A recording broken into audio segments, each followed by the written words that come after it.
Norðlenska nautakjötið. Uppskrift á góðu kvöldi.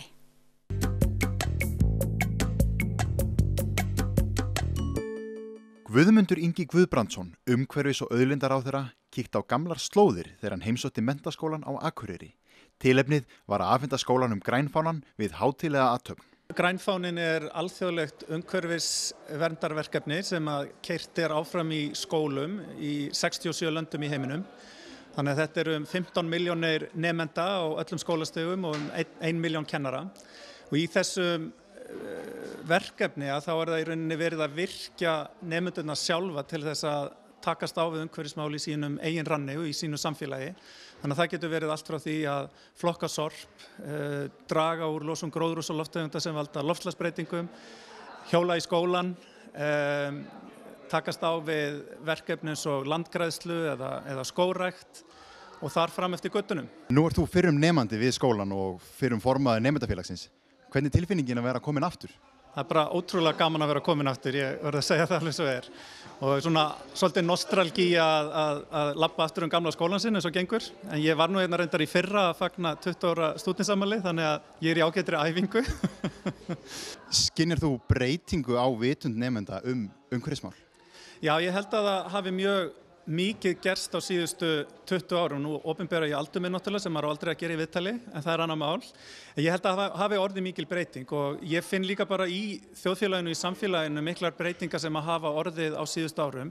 Ekki síst hvað varðar loftslagsmálin og þá eftir að Parísarsamkomulagið var samþykkt árið 2015. Það svona varð til einhver ákveðin bylgja sem að fólk vil taka þátt í því að takast á við þessa áskorun sem mjög mikilvæg fyrir allt mannkyn.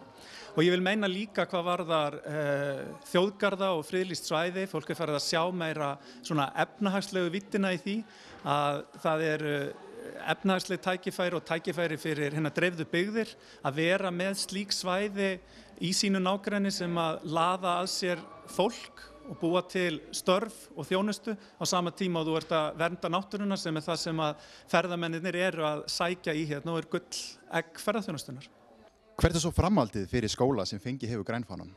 Það bara að halda áfram á þeirri braut að hvað maður að segja, í þessu umhverfi starfi og þá takast á við fleiri áskoranir. Það í verkefninu 10-12 þemu.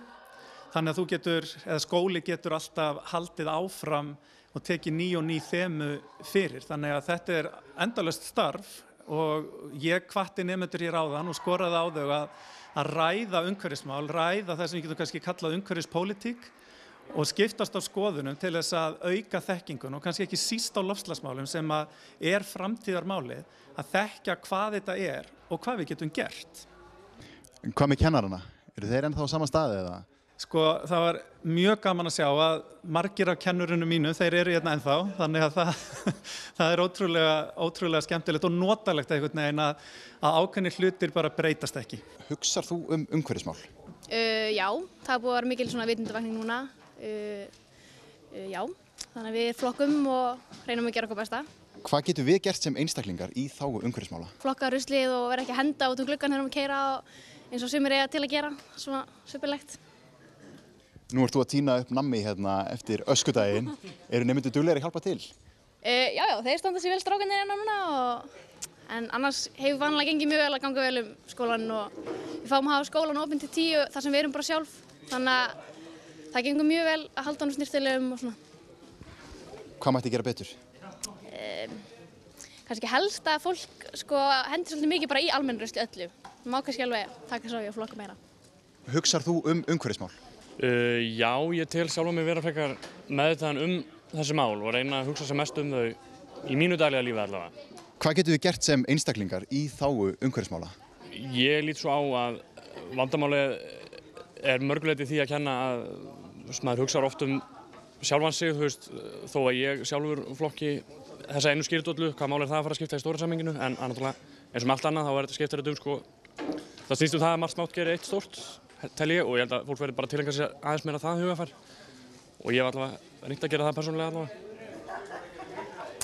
Eitthvað sem ætti að gera betur? Já, klálega. Það náttúrulega það þarf að minnka notkun á plasti, klálega. Ég held að það sé eitt af svona stærstu vandamálum í okkar samfélagi. Og svo líka bara losun á koltvísýring og gróðurhúsalofttegundum og svona, frá bílum og öðru. Norðlenska nautakjötið. Uppskrift af góðu kvöldi.